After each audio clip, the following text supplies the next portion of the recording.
or self-identity. And this morning, we're talking about self-satisfaction. It's always the text to talk and the takeaway, Acts 17:28. Acts 17:28, and that's the text. For in him we live, move, and have our very being.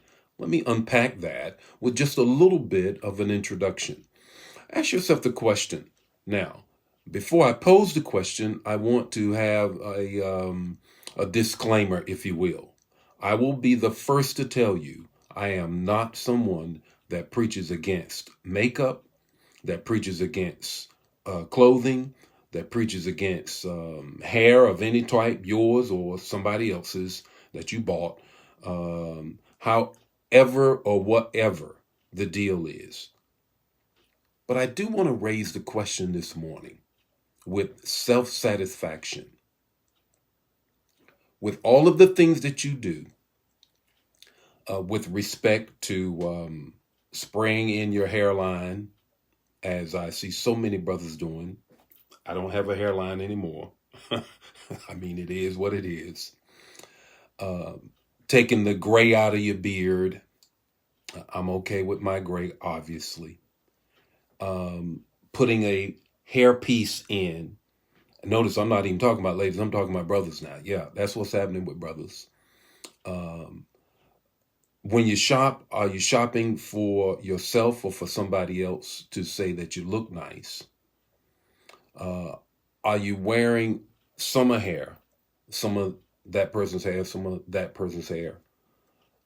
Are all of those things to fill a void or enhance you? I want you to have some self-reflection. Let's take a moment. Take a moment. Are all of those things to fill a void or to enhance? The only person that can truly, honestly answer that question is you.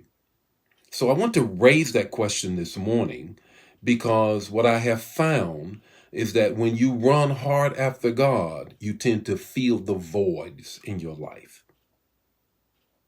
When you don't run hard after God, you don't feel the voids. Here's what Paul said. It is in him that I live, move, and have my being. There's three things I want you to grab this morning with respect to self-satisfaction. The first thing is this.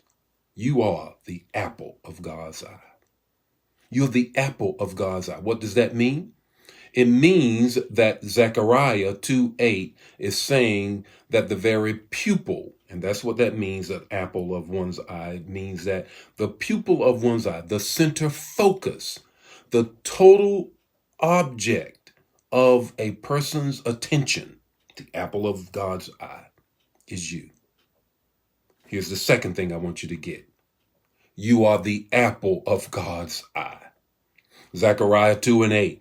He says, now, in everything you can come at my people, they have done this, that, or the other. But the prophet says this, the minor prophet says this, you better detach yourself from my folk because I love them so much. They are the apple of my eye. Here's the third thing that I need you to get this morning. You are the apple of God's eye. In Zechariah 2:8, I'm not moving from that. Zechariah 2:8 was saying, if God touch them and you touch God, do something to them and you do something to God. Come here, New Testament. Come in, Matthew. Speak to us, Jesus. Jesus said, if you do anything unto the least of these, it is better for you to have a millstone around your neck and cast into the sea. Why? Because you are the apple of God's eye. You are the apple of God's eye. So I want to raise this question this morning with respect to self-satisfaction. If you're not satisfied with yourself, ask yourself, why aren't you? I'm not talking about, eating better. I'm not talking about exercising a little. I'm talking about, are you putting on layers of stuff to cover up the dissatisfaction that you have with yourself? Because if you are, here's your takeaway this morning. Jesus died for you. You are all that you need to be. Your hips, your lips, your hair, your no hair. your no muscles, your no relationship.